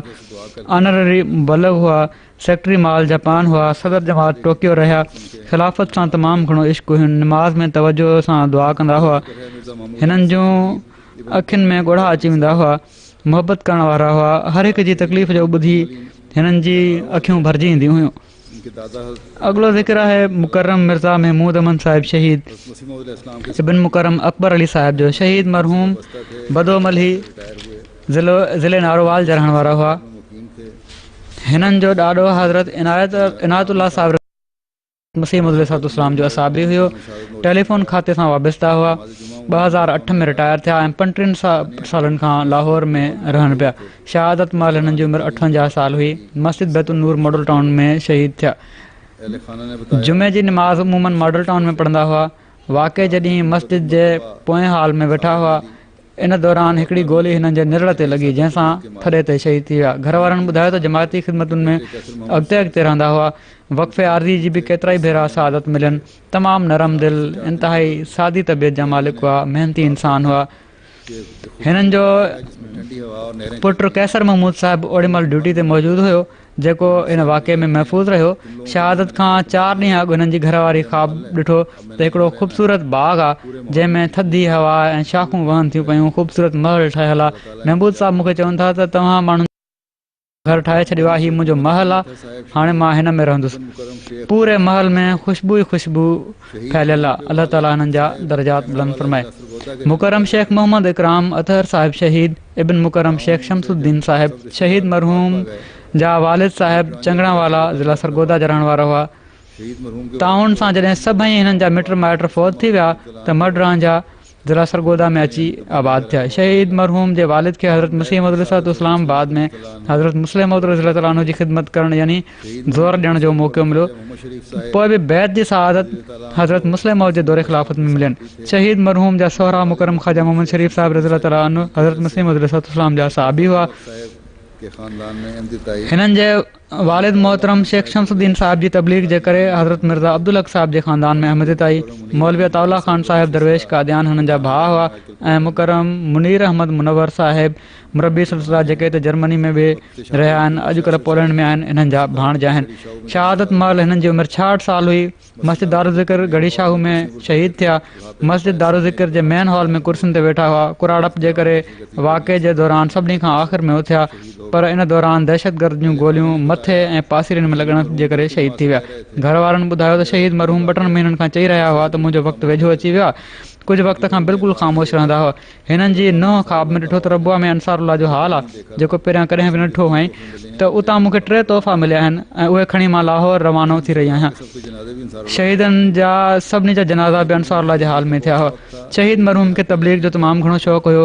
वेझो ॻोठाणनि इलाइक़नि में वञी मुख़्तलिफ़ माण्हुनि जे घरनि में राब्तो करे तबलीग कंदा हुआ। ख़ासि तौर ते अल्फज़ल खीसे में खणी घुमंदा हुआ। सिगरेट नोशी जे ख़िलाफ़ु वॾो जहाद कंदा हुआ। हलंदे हलंदे माण्हुनि खे मना कंदा हुआ ऐं का ॿी शइ खाइण लाइ ॾेई चवंदा हुआ त हीअ खा ऐं सिगरेट छॾे ॾे। तहजद गुज़ार हुआ। नेक आदात नेक आदतुनि जे करे हिननि जो रिश्तो थियो हुयो, यानी इबादत ऐं तबलीग जे करे। की वजह से तमामु घणी दुआऊं घुरंदड़ ऐं तहजद पढ़ंदड़ हुआ। ख़ासि तौर ते केतिरा वठी दुआ घुरंदा हुआ। चंदनि में बाक़ाइदा हुआ। में बाकायदा थे, तनख्वाह मिलने पर ही पघार मिलण ते पहिरियां सेक्रेटरी साहब माल जे घर वेंदा हुआ ऐं चंदो ॾींदा हुआ। ये है सही तरीक़ चंदे की हीअ आहे सही तरीक़ो चंदो ॾियण जो। हीअ न त जॾहिं बक़ायादार थींदा आहिनि ऐं पुछजनि त बक़ायादार छो आहियो त उबती हीअ शिकवा हूंदी आहे त सेक्रेटरी माल असांखे तवजो न ॾियाराई, न त असां बक़ायादार न थियूं हा। हीअ त ख़ुदि हर हिकु जो पंहिंजो फ़र्ज़ु आहे त चंदो अदा करे। ख़िलाफ़त जुबली जे साल में मकालो लिखियूं जंहिंमें ए ग्रेड हासिलु कयूं। मिर्ज़ा मंसूर बेग साहब शहीद अॻिलो ज़िक्र आहे मुकरम मिर्ज़ा मंसूर बेग साहिब शहीद इब्न मुकरम मिर्ज़ा सरवर बेग साहिब मरहूम जो। मरहूम के आबा व अजदाद शहीद मरहूम जा अबा ॾाॾा पई ज़िले अमृतसर जा रहण वारा हुआ। ताया मिर्ज़ा मुनव्वर बेग साहब 1953 हिननि जो चाचो मिर्ज़ा मुनव्वर बेग साहिब, 1950 हिननि जी बैत 1953 खां अॻु जी हुई। हिननि खे यानी हिननि जे चाचे खे 1985 में हिकिड़े दुश्मन ऐं अहमदियत शहीद करे छॾियो। मंसूर बेग साहब की उम्र हिननि जो ज़री जो दुकानु हुयो। उसी थे अल्लाह के शहादत महल मिर्ज़ा मंसूर बेग साहिब जी उमिरि 29 साल हुई। अल्लाह ताला जे फज़ल सां मूसी हुआ। बतौर सेक्रेटरी शात नाज़िम तहरीक जदीद ऐं उमूमी जी ड्यूटी जामिया उमूमी जे ड्यूटी स्क्वाड में हिननि खे ख़िदमत जो मौक़ो मिली रहियो हुयो। जाने के लिए कहा। बैतुल नूर में 11 बजे शहीद थिया। याद दिलाने के लिए फ़ोन किया। जुमे ते सुबुह जो हिननि जी मजलिस जे क़ाइद साहब हिननि खे ड्यूटी ते वञण जे लाइ चयो। पोइ 11 बजे जे वेझो ॿीहर यादगिरी जे लाइ क़ाइद साहब फ़ोन कई त हिननि जवाबु ॾिनो त क़ाइद साहब बैतुल फ़िकिर न कयो, जेकॾहिं ज़रूरत पई त पहिरीं गोली पंहिंजे सीने ते खाईंदुसि। खड़े थे। बैतुल नूर मॉडल टाउन में चेकिंग ते ड्यूटी हुई। मेन गेट जे ॿाहिरि सबसे पहिरें बैरियर वटि बीठा हुआ। ख़ुदाम जी निगरानी ते मुतयन हुया जो दहशतगर्द ईंदे ई हिननि ते फायरिंग करे छॾी। सुबह के वक्त सभिनी खां पहिरियां हिननि खे ई फायर लॻो। केतिरियूं गोलियूं लॻण जे करे थॾे ते ई शहादत थी वई। शहीद मरहूम जमाती खिदमत करने वाले शहीद मरहूम वाक़े खां अॻु सुबुह महिल घर में पंहिंजो ख़्वाबु ॿुधायो त मूंखे को मारे पियो थो ऐं मुंहिंजे पुठियां कारा कुता लॻल आहिनि। शहीद मरहूम जमायती ख़िदमत करण वारा, इताअत जो जज़्बो रखण वारा हुआ, नरम मिज़ाज, खिल मुख ऐं 5 वक़्त निमाज़ जा पाबंद। एक साल हिननि जी घरवारी जी उमिरि 26 साल आहे। फरमाए हिननि जी शादी थी हुई त वालदा और एलिया हिननि वटि हाणे औलाद मुतवक़े आहे। अल्लाह ताला नेक साले सेहतमंद ऐं ड्रिघी अब्दुल सलाम उमिरि हासिलु करण वारी हिननि खे औलाद अता फरमाए। हिननि जी वालदा ऐं घरवारियूं ऐं हिन जी घरवारी ख़ुशियूं ॾिसे। अॻिलो ज़िक्र आहे मुकरम मियाँ मोहम्मद मुनीर साहिब शहीद इब्न मुकरम मौलवी अब्दुल सलाम साहिब उमर जो। शहीद मरहूम हज़रत ख़लीफ़तुल मसीह अव्वल रज़ियल्लाहु तआला अन्हु जा पोटरा हुआ। पाण 11 अक्टूबर 1940 में हैदराबाद दक्कन में पंहिंजे नाने हज़रत मौलवी मीर मोहम्मद सईद साहिब रज़ियल्लाहु तआला अन्हु जे घर पैदा थिया। बीए तक तालीम हासिल की और 1962 में संदन नाने हज़रत मीर मोहम्मद सईद साहिब रज़ियल्लाहु तआला अन्हु खे हज़रत मसीह मौद अलैहिस्सलाम बैत वठण जी इजाज़त ॾिनी हुई। नमाज जुमा अदा करने के लिए हर जुमा संदन नाने जे करे हैदराबाद दक्कन में काफ़ी माण्हू जेके हिननि जा मुरीद हुआ अहमदी थिया। BA ताईं तालीम हासिलु कयऊं ऐं 1962 में लाहौर शिफ्ट थी विया। शहादत महल हिननि जी उमिरि 70 साल हुई। बैतुल नूर मॉडल टाउन में शहीद थिया। दाखिल हो जुमे जी नमाज़ पढ़ण जे लाइ हर जुमे ते तक़रीबन दरवाज़ा बंद करने की कोशिश 12 बजे घरां निकिरंदा हुआ। वाक़े जे ॾींहुं तबियत ख़राबु हुअण जे करे तक़रीबन 1 बजे मॉडल टाउन बैतुल नूर में पहुता। मस्जिद जे अंगण में जनरल नासिर साहिब सां गॾु कुर्सी ते वेठा हुआ। हमले जे दौरान मौसूफ़ हाल जे अंदरि दाख़िल थी पहिरीं सफ़ में वेही रहिया। इन दौरान दर बंदि करण जी कोशिश जे दौरान दहशतगर्द बंदूक जी नाली दर में फासाए छॾी ऐं फायरिंग कंदो रहियो। पहिरीं गोली हिननि जे मथे में लॻी जंहिंसां थॾे ते शहादत थी वई। तक़रीबन 10 साल अॻु पाण ख़्वाब में ॾिठो हुआऊं त हज़रत उमर फारूक रज़ियल्लाहु ताला अन्हु जी क़बर सां गॾु हिकिड़ी क़बर तयारु कई वई आहे। पुछण ते ॿुधायो वियो त हीअ तव्हांजी क़बर आहे। शहादत खां पोइ हीअ ताबीर बि सम्झ आई त हक़ीक़त में हिननि जी क़बर हुई, छो त हज़रत उमर फारूक रज़ियल्लाहु ताला अन्हु जे नसुल मां हुआ ऐं शहादत बि ॿिन्ही जी हिकु जहिड़ी आहे। शहादत खां बाद हिननि जी धीउ ख़्वाब में ॾिठो त वालिद साहब शहीद ख़्वाब में आया आहिनि ऐं चवनि था त मुंहिंजो कमिरो जेको घर जो कमिरो हुयो सेट करे छॾ, त ख़ादिम सही करे छॾियो ऐं चवनि थियूं त कुझु देरि खां पोइ कुझु महिमान आया ऐं उन्हनि ख़्वाहिश ज़ाहिर कई त असां कमिरो ॾिसणो आहे। शहीद मरहूम जा पुट मुकरम नूरुल अमीन वासिफ़ साहिबु ॿुधाइनि था त जॾहिं वालिद साहिबु शहीद जे निकाह जो मरहलो पेश थियो त किन माण्हुनि हिननि जो तालुक़ ग़ैर मुबाइन सां क़ाइमु करण जी कोशिशि कई त हीअ ग़ैर मुबाइन आहिनि, यानी ख़िलाफ़त जी बैत नथनि कई, जंहिं ते मामिलो हज़रत ख़लीफ़तुल मसीह सालिस रहमहुल्लाह वटि पहुतो त हुज़ूर रहमहुल्लाह ताला वॾी शफ़क़त सां फ़रमायो त हिननि खे बैत जी तजदीद जी कहिड़ी ज़रूरत आहे।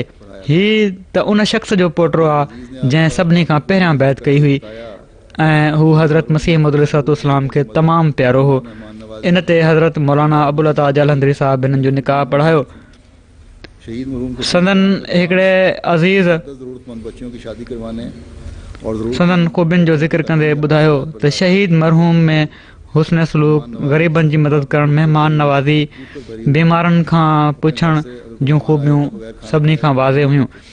शहीद मरहूम खे सिंध क़याम जे दौरान केतिरनि ई ज़रूरतमंद ॿारनि जी शादी कराइण ऐं ज़रूरतमंद ॿारनि जा तालीमी ख़र्च बर्दाश्त करण जी बि तौफ़ीक़ मिली।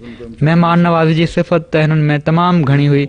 जेकॾहिं को महिमान अची वेंदो हुयो त पंहिंजे घरां बिना खाधो खाराए उनखे वञणु न ॾींदा हुआ, बाक़ाइदा तहजद पढ़ंदा हुआ। अॻिलो ज़िक्र आहे मुकरम डॉक्टर तारिक बशीर साहिब शहीद इब्न मुकरम चौधरी यूसुफ ख़ान साहिब शहीद जो। शहीद मरहूम जा वालिद शकरगढ़ जा रहण वारा हुआ। वालिद साहब बैत करे जमात में शमूलियत अख़्तियार कई हुई ऐं हज़रत ख़लीफ़तुल मसीह सानी जे इरशाद ते ज़मीनुनि जी निगरानी जे लाइ सिंध हलिया विया। कराची क़याम कयऊं। शहीद मरहूम जी पैदाइश कराची में थी। उनखां पोइ ही ख़ानदान शकरगढ़ अची वियो। शुरूआती तालीम खां बाद शहीद मरहूम लाहौर अची विया, जिथां MBBS खां अलावा मेडिकल जी ॿी तालीम हासिलु कयऊं। 15 साल कुसूर गवर्नमेंट इस्पताल में कमु कयऊं। शहादत महल मेयो इस्पताल लाहौर में बतौर AMS कमु करे रहिया हुआ। पिणु कुसूर में क्लिनिक बि ठाही हुआ। शहादत महल हिननि जी उमिरि 57 साल हुई ऐं दारू ज़िक्र में शहीद थिया। मस्जिद दारू ज़िक्र जे मेन हॉल में महराब जे खाॿे पासे वेठा हुआ, जो ॿाहिरां हमले खां बाद जेको पहिरियों ग्रेनेड अंदरि उछलियो वियो उन में ज़ख़्मी थिया ऐं इन ई हालत में शहीद थी विया। शहीद मरहूम जी घरवारी शहादत खां कुझु ॾींहं अॻु ख़्वाब में ॾिठो त आसमान ते हिकिड़ो सुठो घरु आहे जेको फ़िज़ा में तरे पियो थो ऐं पाण इन में उॾंदा वतनि था पिया। ॿिए ख़्वाब में ॾिठूं त ज़लज़लो ऐं तूफ़ान आयो आहे ऐं शयूं लुॾनि पियूं थियूं ऐं मां भॼंदी थी वतां ऐं हू मूंखे नज़र नथा पिया अचनि। हिननि जी घरवारी ॿुधाए थी त तमामु नफ़ीस माण्हू हुआ, कॾहिं बि कंहिंसां सख़्तु ॻाल्हि न कयऊं। ॿारनि सां ऐं ख़ुशूसन धीउनि सां ॾाढो प्यारु हुयो। मरीज़नि सां सुहिणे वर्ताव सां पेश ईंदा हुआ। हर हिक सां हमदर्दी कंदा हुआ। हिननि जे गैरस जमात घर मालिक जॾहिं पंहिंजे दोस्तनि में हिननि जी शहादत जी ख़बर ॿुधी त उनखे एॾो ॾुख थियो जो हू हेठि किरी पियो। उनखे चकर अची विया ऐं हेठि किरी पियो। केतिरा ई सईद फितरत माण्हू अहिड़ा आहिनि। 6 सालनि जे अरसे जे दौरान घर मालिक खे मसवाड़ घर वञी ॾींदा हुआ। कॾहिं बि अहिड़ो मौक़ो न आयो जो घर मालिक खे मसवाड़ वठण जे लाइ अचिणो पियो हुजे। हज़रत मसीह मौऊद अलैहिस्सलाम जा किताब तमामु शौक़ सां पढ़ंदा हुआ, चंदो बाक़ाइदगी सां ॾींदा हुआ। घरवारी खे चयो हुआ त रोज़ानो उपत मां हिकिड़ो हिसो ग़रीबनि जे लाइ कढणो आहे। मुंहिंजा ख़ुतबा बाक़ाइदगी सां ॿुधंदा हुआ ऐं कॾहिं कॾहिं बार बार ॿुधंदा हुआ। हिननि जे हिकिड़े पुट बि MBBS करे वरिती आहे ऐं हाउस जॉब करे पियो थो। उहो बि हिन वाक़े में ज़ख़्मी थियो आहे। अलाह ताला इन ज़ख़्मी पुट खे ऐं सभिनी ज़ख़्मियुनि खे बि सिहत कामिला व आजिला अता फ़रमाए। अॻिलो ज़िक्र आहे मुकरम अरशद महमूद भट्ट साहिब शहीद इब्न मुकरम महमूद अहमद भट्ट साहिब शहीद जो। इब्न मुकरम महमूद अहमद भट्ट साहिब जो शहीद जा परॾाॾा मुकरम अब्दुल्ला भट्ट साहिब उन्हनि अहमदियत क़बूल कई हुई ऐं पसरूर ज़िले सियालकोट जा रहण वारा हुआ। मस्जिद बैतुल नूर में हिननि जा पढ़नाना जामे शहादत नोश मुकरम जान मोहम्मद साहब रज़ियल्लाहु ताला अन्हु हज़रत मसीह मौऊद अलैहिस्सलाम जा साबी हुआ, डस्का जा रहण वारा हुआ। हिननि जा वालिद साहब एयरफोर्स में मुलाज़िम हुआ। लेट होते तो खुद ही वैन पर मुलाज़मत जे सिलसिले में मुख़्तलिफ़ जॻहुनि ते तैनात रहिया। शहीद मरहूम लाहौर में पैदा थिया, आई काम कई हुआऊं। शहादत महिल हिननि जी उमिरि 48 साल हुई। अहले खाना ने पंहिंजे हल्के जा नायब ज़हीम अंसारुल्लाह ऐं सेक्रेटरी तहरीक जदीद जे तौर ते ख़िदमत हासिल करे रहिया हुआ। बैतुल नूर में शहीद थिया। जुमे ॾे जॾहिं जल्दी तयारु थिया, उमूमन से इश्क था हिननि जो भाउ साण वठी वेंदो हुयो, छो त हिननि जो हिकिड़ो पैर पोलियो जे करे कमज़ोर हुयो। जेकॾहिं भाउ लेट थी वेंदो हुयो त पाण ई वैन ते हलिया वेंदा हुआ। वाक़े महल पहिरीं सिफ़ में वेठा हुआ। शुरू में थियण वारे हमले में 3-4 गोलियूं लॻियूं, जंहिंसां थॾे ते ई शहीद थी विया। घर वारनि ॿुधायो त शहीद मरहूम 5 वक़्त नमाज़ जा पाबंद हुआ। रोज़ानो इनके वालिद ॾाढियां आवाज़ में क़ुरान शरीफ़ जी तिलावत कंदा हुआ। माज़ूरी जे बावजूदि पंहिंजो कमु पाण कंदा हुआ। ख़िलाफ़त सां इश्क़ हुयो। पंहिंजी ताक़त खां वधी करे चंदो ॾींदा हुआ। पढ़ाने का मौका सिलसिले जे केतिरनि किताबनि जो मुतालो करे चुका हुआ। तमामु घणियूं दुआऊं घुरंदड़ इंसान हुआ। अल्लाह ताला दर्जात बुलंद फरमाए। अॻिलो ज़िक्र आहे मुकरम मोहम्मद हुसैन मली साहिब शहीद इब्न मुकरम मोहम्मद इब्राहिम साहिब जो। शहीद जो तालुक़ घटियालिया ज़िला सियालकोट सां हुयो। के रोज़ 1 बजे करीब हिननि जे वालिद मोहतरम बैत करे जमात में शमूलियत अख़्तियार कई। कुझु वक़्तु सिंध में बि रहिया। 34 सालनि खां लाहौर में हुआ। हिननि खे जमायती स्कूलनि में बि पढ़ाइण जो मौक़ो मिलियो। शहादत महिल हिननि जी उमिरि 68 साल हुई। मस्जिद बैतुल नूर मॉडल टाउन में शहीद थिया। हांडू गुजर लाहौर में तदफीन थी। वाक़े जॾहिं 1 बजे जे वेझो साइकिल ते घरां निकिता ऐं मस्जिद बैतुल नूर जे मेन हॉल में पहिरीं सिफ़ में वेठा हुआ, जो दहशतगर्दनि जी फायरिंग सां बांह ऐं इलेक्ट्रिशियन थे पेट में गोलियूं लॻियूं ऐं शदीद ज़ख़्मी थी विया। ज़ख़्मी हालत में मियो अस्पताल नियो वियुनि, पर ऑपरेशन थिएटर में शहीद थी विया। घर वारनि ॿुधायो त 5 वक़्त नमाज़ जा पाबंद हुआ, तहज्जुद बाक़ाइदगी सां पढ़ंदा हुआ, हर नेकी जे कम में अॻिते वधी हिसो वठंदा हुआ। पेशे जे लिहाज़ खां इलेक्ट्रिशियन हुआ। ग़रीबनि ऐं ज़रूरतमंदनि जो कमु पैसनि जे बिना ई करे छॾींदा हुआ। पंहिंजे हल्के जी मस्जिद पंहिंजी निगरानी में तामीर करायूं। अल्लाह ताला हिननि जा दर्जात बुलंद फरमाए। अॻिलो ज़िक्र आहे मुकरम मिर्ज़ा मोहम्मद अमीन साहिब शहीद इब्न मुकरम हाजी अब्दुल करीम साहिब जो। शहीद मरहूम जा वालिद जम्मू कश्मीर जा रहण वारा हुआ।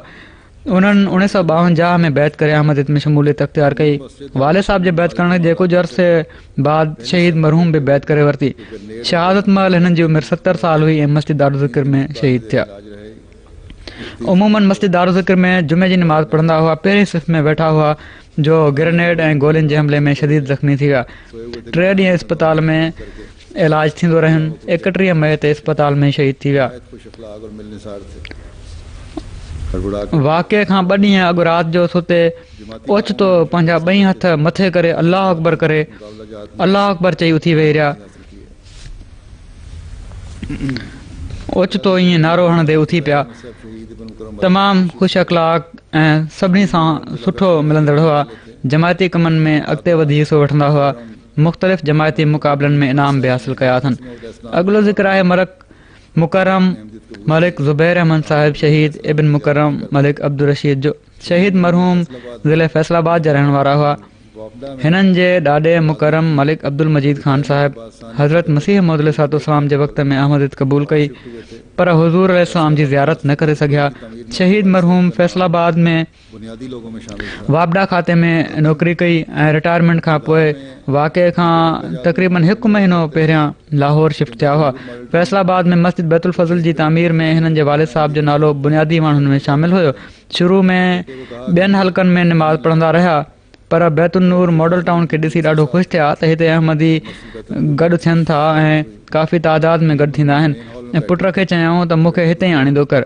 शहादत महिल हिननि जी उमिरि 61 साल हुई ऐं मस्जिद बैतुल नूर में हिननि जी शहादत थी। शहीद मरहूम मेन हॉल में वेठा हुआ। पुट ॿिए हॉल में हुयो। फायरिंग जे दौरान हॉल जे विच में ग्रिल वटि वेंदे ई किरिया आहिनि या वेठा आहिनि, बहरहाल उते ई वेठा हुआ। आवाज़ में कहा पुट हिननि खे ॻोल्हींदो पियो वठे त पुट खे त ही नज़र न आया, पर हिननि पंहिंजे पुट खे ॾिसी वरितो ऐं ॾाढियां आवाज़ में हुनखे चयऊं त काॾे थो भॼंदो वती, जेकॾहिं कुझु थींदो त असीं शहीद थींदासीं ऐं हिते पंहिंजे भाइरनि सां गॾु ई शहीद थींदासीं। इन ई दौरान हिननि खे दिलि में गोली लॻी ऐं शदीद ज़ख़्मी थी विया। इन ई हालत में इस्पताल नियो वियुनि जिथे हिननि जी शहादत थी वई। घर वारा ॿुधाइनि था त निमाज़ी ऐं तहजद गुज़ार हुआ। तहजद में कॾहिं बि नागो न कयऊं। अक्सर वक़्तु एमटीए ॾिसंदा रहंदा हुआ। शहीद मरहूम चवंदा हुआ त जेकॾहिं थक जे करे कॾहिं न जाॻां त ईअं लॻंदो आहे जो कंहिं मूंखे ज़ोरी उथारे छॾियो आहे। तहजद जी एॾी आदत हुई ऐं वक़्त ते उथी पवंदा हुआ। पुट गाॾी वरिती त नसीहत कयऊंसि त पुट इन में कंहिं क़िस्म जो को रेडियो या टेप रिकॉर्डर या DVD जेका आहे उहा न लॻाइजांइ। उन जे बदिले में सुभान अल्लाह ऐं दुरूद शरीफ़ जो विर्द कंदो कर ऐं ख़ुदि बि ईअं कंदा हुआ। नंढे भाउ ॿुधायो त नंढपिण में फुटपाथ ते ठहियल चौकटनि ते हलंदे चवंदा हुआ त हिन चौकटे में दुरूद पढ़, हिन में फलाणी दुआ पढ़, हिन में फलाणी दुआ पढ़।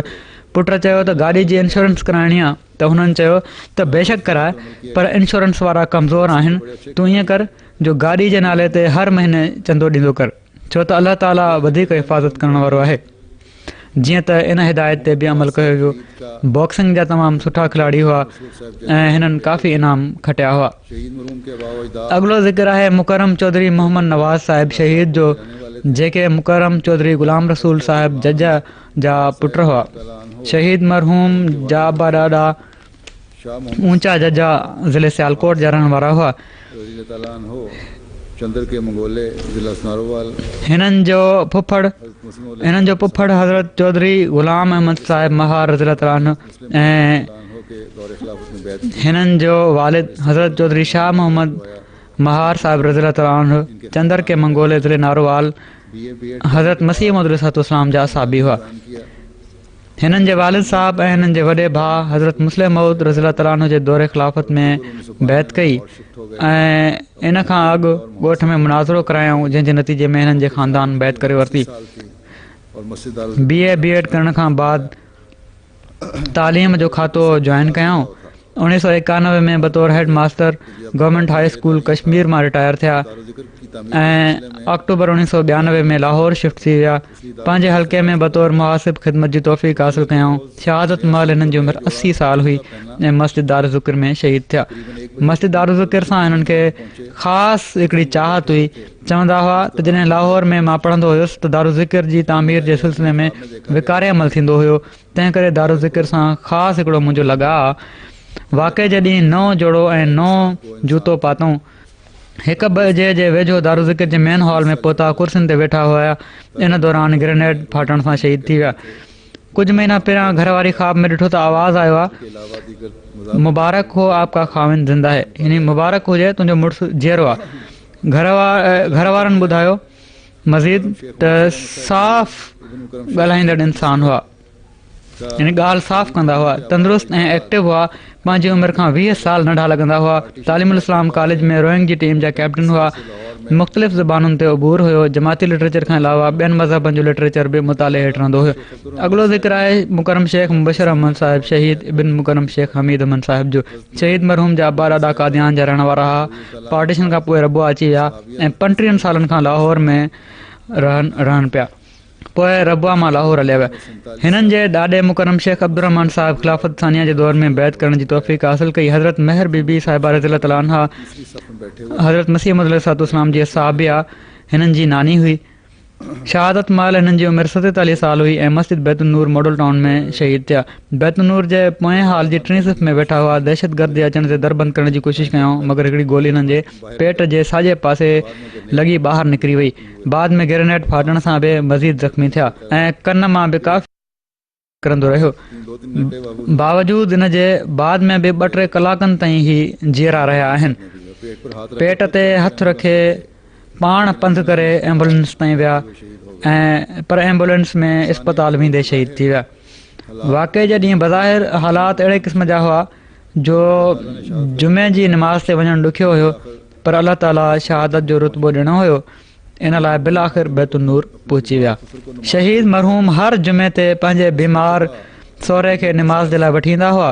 हिन भेरे उन्हनि जी तबियत ख़राबु हुई ऐं हिननि चयो त मां हिन दफ़े जुमे ते न वेंदुसि। जीअं त हीअ अकेला पाण ई जुमे जे लाइ निकिता। रस्ते में गाॾी ख़राबु थी वई, गाॾी खे वर्कशॉप पहुचायूं। उनखां पोइ पंहिंजे वेझे कमु करण वारी जॻह ते हलिया विया त जीअं कुझु कम न पिया रही सघनि। उते पहुता, अञा कमु शुरू कयो ई हुआ त लाइट बंदि थी वई। उतां ॿाहिरि निकिता त भाउ सां मुलाक़ात थी वई ऐं उन चयो त मूंखे बि जुमे ते वञिणो आहे, वठी हल। अञा इहे ॻाल्हियूं थी रहियूं हुयूं जो लाइट अची वई, पर बहरहाल जुमे ते हलिया विया। बिजली अचण ते कमु शुरू न कयऊं, बल्कि जुमे जे लाइ हलिया विया। जेकॾहिं कम में मसरूफ़ थी वञनि हा त थी सघे पियो त टाइम जो पतो न पवनि हा। हिननि जी घरवारी मोहतरमा ॿुधायो त मुंहिंजा मुड़ुसु हिकिड़ो मिसाली मुड़ुसु हुयो। असांजी शादी तक़रीबन 20 साल अॻु थी हुई। असांजो जॉइंट फैमिली सिस्टम हुयो। मुंहिंजे मुड़ुसु हर हिक जो ख़्यालु रखियो, कॾहिं बि कंहिंखे शिकायत जो मौक़ो न ॾिनई। हिननि जी साली शहादत खां पहिरियां ख़्वाब में ॾिठो त अदा मुबशर अछे रंग जी गाॾी में आहे जेका आसमान ते उॾंदी पई थी वञे। हिननि जी शहादत खां 2 ॾींहंनि खां बाद हिननि जी धीउ मारिया मुबशर ख़्वाब में ॾिठो त बाबा दर में बीठो मुरकी रहियो आहे। त पुछियुमि त तव्हां ज़िंदा आहियो? त हुन चयो हा मां ठीकु आहियां ऐं तव्हां सां गॾु आहियां। शहीद मरहूम तमामु सादी तबियत जा मालिक, रहम दिल, ग़रीबनि जा हमदर्द, मोहबत करण वारा इंसान हुआ। नंढनि ऐं वॾनि जी इज़त करण वारा, सभिनी में हरदिल अज़ीज़ हुआ। अलाह ताला हिननि सभिनी शुहदा जा दर्जात बुलंद फरमाए। हिननि जी ॿार बचनि जो हाफ़िज़ नासिर हुजे। जन जा वालदेन हयात आहिनि, उन्हनि खे बि हिमत ऐं हौसले सां हीउ सदमो बर्दाश्त करण जी तौफ़ीक़ अता फरमाए ऐं हिननि जे नसलनि जे ईमाननि खे बि मज़बूत रखे। आईंदा नसुल बि सब्र ऐं इस्तिक़ामत सां ही सभई दीन ते क़ाइमु रहण वारा हुजनि। अलाह ताला असांखे इन्हनि सभिनी खे पंहिंजी हिफ़ाज़त ऐं पनाह में रखे।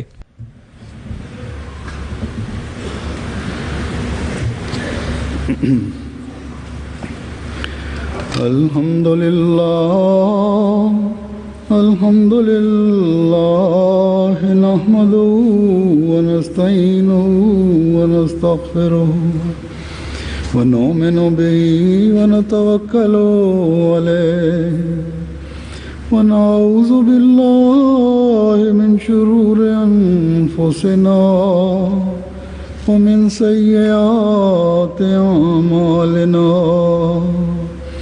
मन यहदिहिल्लाहु फला मुदिल्ल लहु व मन युद्लिल्हु फला हादिय लहु। व नशहदु अल्ला इलाहा इल्लल्लाह व नशहदु अन्ना मुहम्मदन अब्दुहु व रसूलुहु। इबादल्लाह रहिमकुमुल्लाह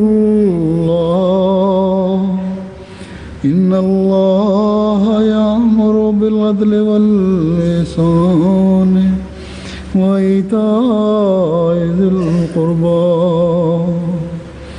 व यन्हा अनिल फ़हशाइ वल मुनकरि वल बग़य याइज़ुकुम लअल्लकुम तज़क्करून।